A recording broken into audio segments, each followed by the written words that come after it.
கர்த்தருடைய பரிசுத்த நாமத்திற்கு ஸ்தோத்திரம் உண்டாவதாக. கடந்த பதிவிலே கூட ஆண்டவர் என்னோடு கூட அக்னி ரூபமாக பேசிய காரியங்களிலே நான் உங்களோடு கூட பகிர்ந்து கொண்டேன். கடவுளை ஒருவரும் நேரில் பார்க்க முடியாது, கண்டவன் செத்து போவான்.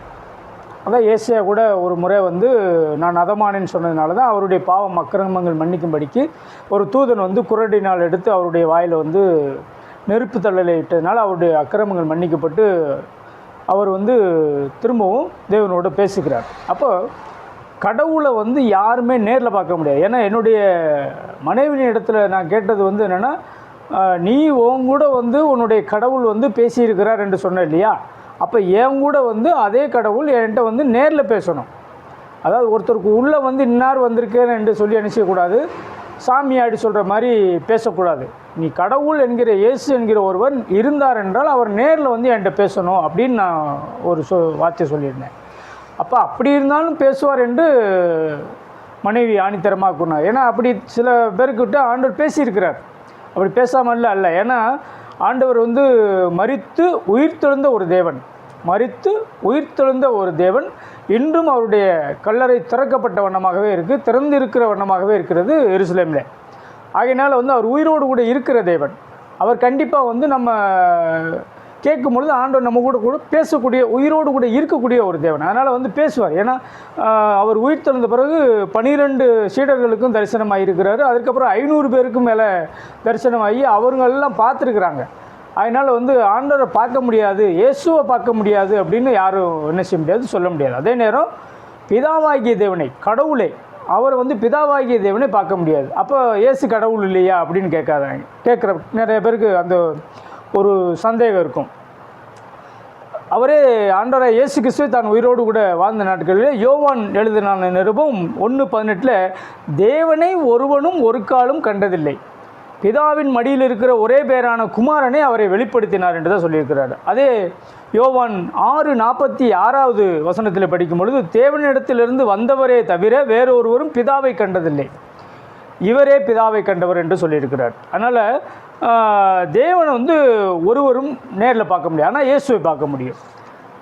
அது அப்படித்தான் எனக்கு நான் கேட்டிருந்ததுனால அப்படி சொல்லப்பட்டிருந்தது. ஆனால் இயேசுவை காண முடியும்.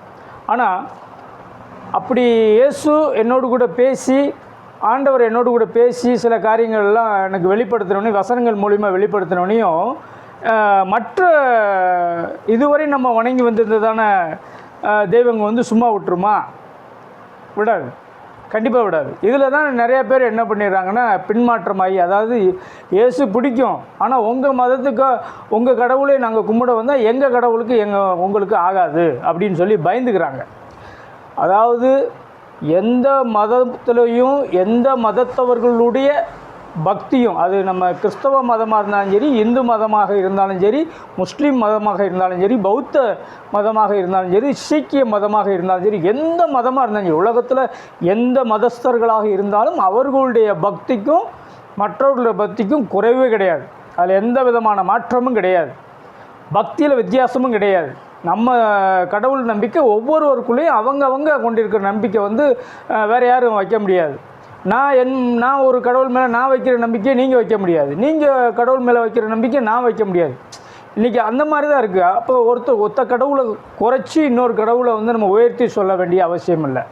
ஏனென்றால் பைபிளிலே சொல்லப்பட்டிருக்கு. 1 கொரிந்தியர் 8வது அதிகாரம் 5 முதல் 6 வரை உள்ளதான வசனங்களை படிக்கும் பொழுது, வானத்திலேயும் பூமியிலேயும் தேவர்கள் எண்ணப்படுகிறவர்கள் உண்டு, இப்படி அநேக தேவர்களும் அநேக கர்த்தாக்களும் உண்டாகி இருந்தாலும் பிதாவாகிய ஒரே தேவன் நமக்கு உண்டு, அவராலே தான் சகலமும் உண்டாயிருக்கிறது, அவருக்கென்று நாமும் உண்டாயிருக்கிறோம். இயேசு கிறிஸ்து என்னும் ஒரே ஒரு கர்த்தர் உண்டு, நமக்கு உண்டு, அவர் மூலமாய் சகலமும் உண்டாயிருக்கிறது, அவர் மூலமாய் நாமும் உண்டாயிருக்கிறோம் என்று தான் வேதம் கூறுகிறது. அப்போ இயேசு கிறிஸ்து மூலமாகத்தான் நாம் எல்லாருமே உண்டாயிருக்கிறோம், இயேசு கிறிஸ்து மூலமாகத்தான் சகலமும் உண்டாயிருக்கிறது, அவருக்கென்றவே தான் நம்ம படைக்கப்பட்டிருக்கோம்னா அப்போ நாங்கள் கும்பிட்ற கடவுளெல்லாம் யார், அவங்கெல்லாம் நாங்கள் கும்பிட்றது தப்பா அப்படின்னு நிறைய பேருக்கு அந்த டவுட், எல்லாத்துக்குமே அந்த சந்தேகம் வரும். எனக்கும் நம்ம இந்து மதத்தில் இருக்கும்போது இந்த சந்தேகம் கண்டிப்பாக இருந்தது. என்னுடைய கடவுள் பக்தி வைராக்கியத்தின் நிமித்தமாக தான் நம்ம வந்து அடுத்த கடவுளுக்கு முதல்ல இயேசு கிறிஸ்துவ ஒரு வெளிநாட்டு தெய்வத்தின்னு சொல்லி அவங்க சொல்ல வந்தவங்களை நம்ம அடிக்கிறோம், அடித்து துரத்தணும், மற்றபடி அவங்கள அவமானப்படுத்தி அனுப்புகிறோம். இது இயல்பு.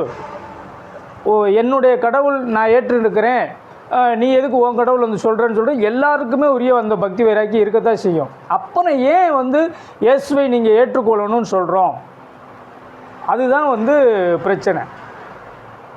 இயேசு கிறிஸ்துவை நீங்கள் ஏற்றுக்கொள்ளாதபடிக்கு உங்களுக்கு பரலோகம் இல்லை.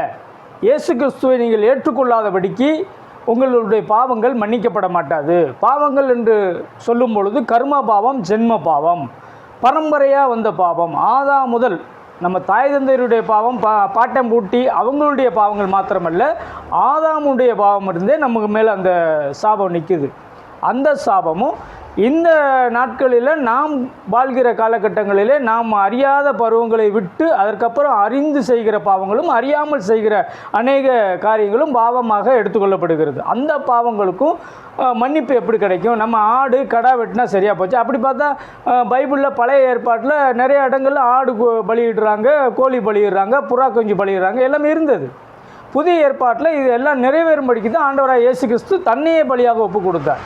அப்போது அதனால தான் இயேசு கிறிஸ்து வந்து நம்முடைய பாவங்களுக்காக அவர் பலியானார் என்று சொல்லுகிறோம். அவர் அப்படி பலியாகி முடித்தோடனே அவருடைய யூத ஜனங்கள் மட்டும் ரட்சிக்கப்பட வேண்டும் என்று அவர் நினைக்கல. உலகமெங்கும் போய் என்னை பற்றி கூறுங்கள், நான் உலகமெங்கும் உள்ள எல்லா ஜனங்களுக்காகவும் நான் என்ன செய்திருக்கிறேன், இந்த பாவங்கள் மன்னிக்கப்படுவதற்காக என்னுடைய விலையேறப்பட்ட இரத்தத்தை சிந்தியிருக்கிறேன் என்று சொல்லி தான் ஆண்டவர் வந்து எல்லா சீடர்களையும் அனுப்பிவிட்டார். அதில் ஒரு சீடர் தான் நம்ம இந்தியாவுக்கு வந்து கேரளா மாநிலத்தில் குரூஸ் என்ற இடத்துல இருந்து இங்கே திரும்ப தாமஸ் மவுண்டன் என்கிறதான சென்னையில் அவர் வந்து கொல்லப்பட்டார்.